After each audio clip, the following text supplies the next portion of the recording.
Hi there, this is Unmesh from PiXimperfect, and today we're going to learn how to wrap the text around the image according to a shape of the image. As you see in the newspapers or magazines, it's very easy to do with Photoshop. Or in other words, we can say that today we're going to learn how to fit the text to a shape. It's very interesting, so without any further ado, let's get started.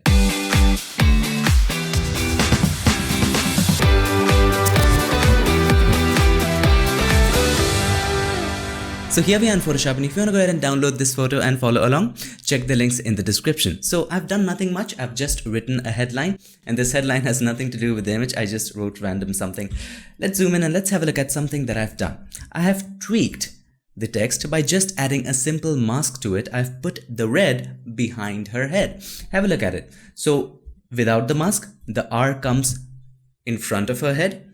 With the mask, it goes back. How does it do it? Well, what's in the mask? In the mask, we have just a simple selection of her painted in black, filled in black. So what is the concept of mask?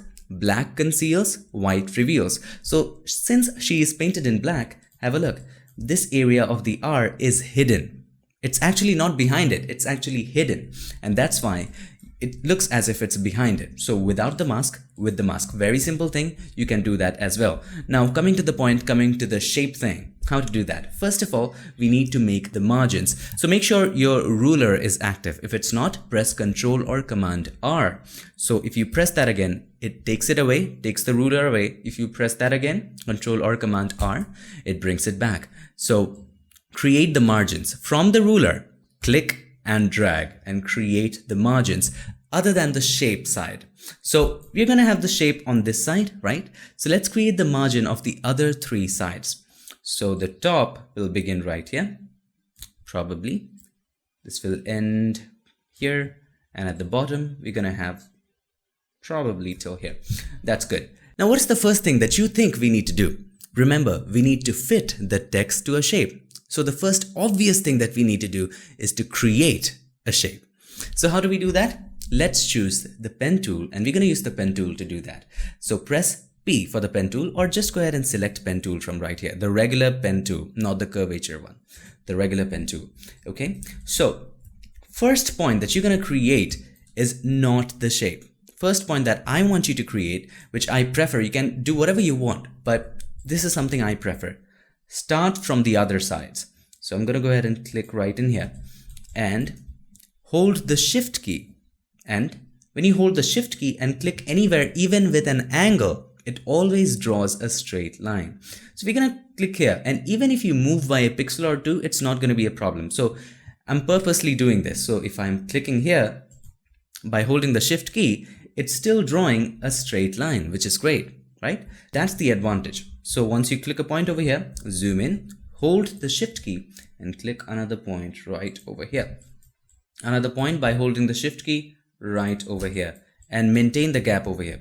Let's zoom out, and this is the gap right in here. We need to maintain the same kind of gap right here.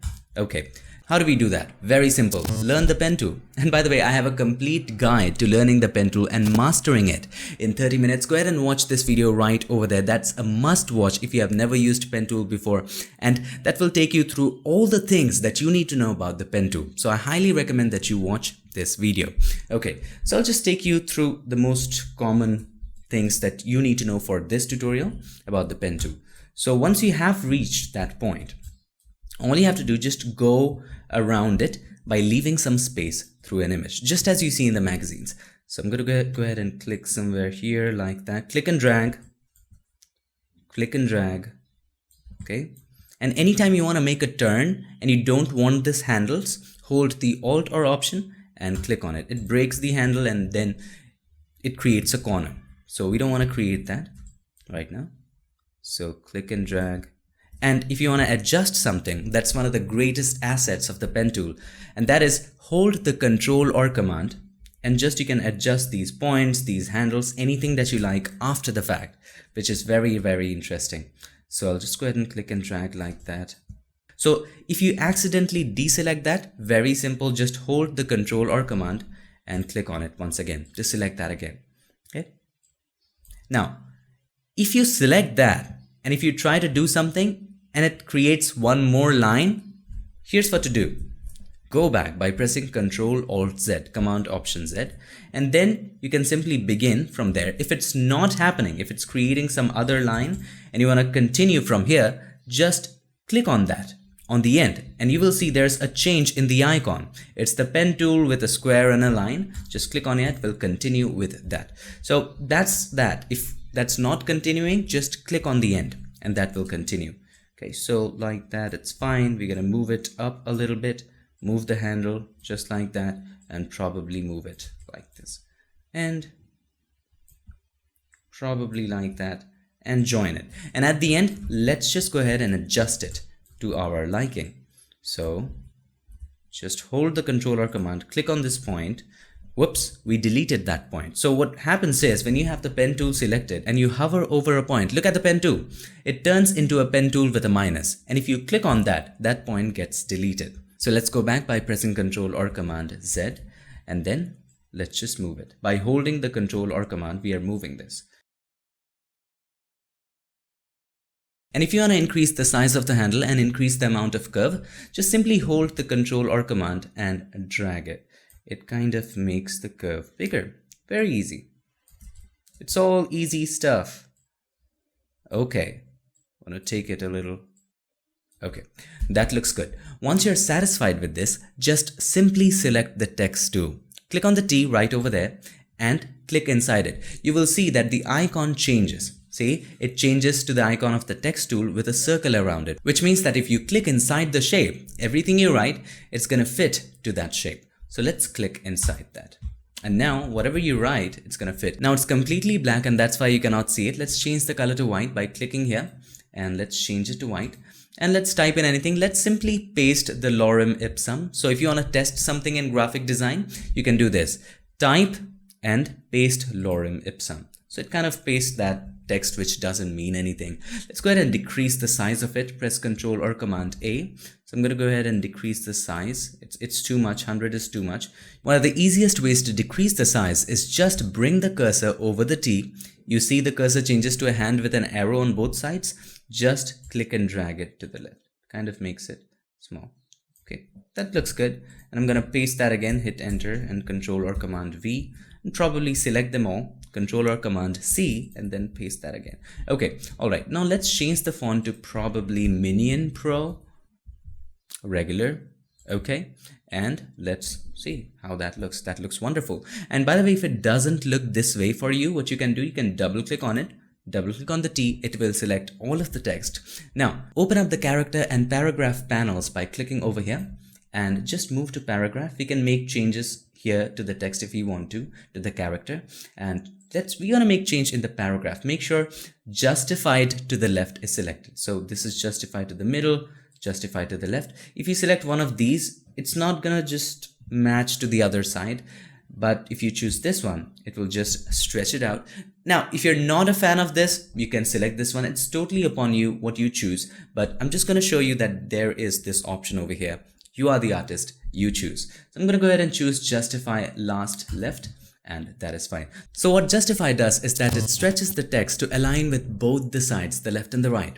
However, if you choose justify last left, it will leave the last line and align it to the left. If you choose it to the right, justify last right, it does just the opposite. The middle one, self-explanatory. And then there is this one, which is justify all. And if you click on that, it will stretch and align all of the lines to both the sides, the left and the right, irrespective of whether it's the last or the first. It doesn't matter. It will align all of the lines. So if you're creating a shape like circle or some custom shape, this can be useful. All right, so there we go. We're going to choose, I don't like this. We're going to choose probably, let's go back to the paragraph properties again, justify last left. That's okay. Let's deselect that and that's fine. Now, if you want to make the guides invisible and see how that looks without the guides, press Ctrl or Command semicolon. That hides the guides and there you are. You can do this in several artistic ways like I've done with this image. I drew the path on both the sides and pasted the text on them. Very simple to do as well. Now before we go, let me show you one very interesting feature available in the latest version of Photoshop, and that is this. Now the font, have a look. The font that I have chosen is Minion Variable Concept. Now have a look at this font. If I select the text, I can change the weight of the font with a slider. So if I zoom in, have a look at it. I can increase the weight in a slider. So you can go ahead and play with this. It's actually the weight, or in other words, the thickness of the font in a slider. So I'm going to go ahead and choose probably 500, or maybe go a little bit thinner, since this is kind of fashion kind of text, or you get the idea. You can play with the optical size of it. So I'm going to stay somewhere around this size, and then you can paste actual text over here and it's going to look beautiful. So there you go, that's how you fit the text to a shape very easily in Photoshop. Now I've got to say this, things like this when done for books or magazines or even newspapers are done in Adobe InDesign. But if you're creating just one page or maybe an invitation, or you don't want to use those programs and just wanted to use Photoshop, I just wanted to show you that you can do that on Photoshop as well. Now just a quick little recap. First of all, draw the guides on all of the sides except for the side in which you're creating a shape. And it doesn't necessarily have to be just one side. So if you have two faces like this and you're creating a shape on both the sides, just make the guide on top and the bottom. And how do we make a guide? Very simple. First of all, bring up the ruler by pressing Ctrl or Command R, and then from the ruler, just drag in the guides. Then with the pen tool, draw the shape all around in which you want the text to fit. And with the text tool, just click inside it and paste whatever text you want. Make sure to justify it if you want to. And there you go, that's how to do it. I hope this video helped you, and if it did, make sure to give us a like, and also don't forget to subscribe, and not just subscribe. Ring the bell so that you, my friend, don't miss a thing. I would like to take this moment to thank all these nice people for supporting this channel on Patreon and helping keep PiXimperfect free for everybody forever. Thank you so much for watching. I'll see you guys on my next one. Till then, stay tuned and make sure that you keep creating.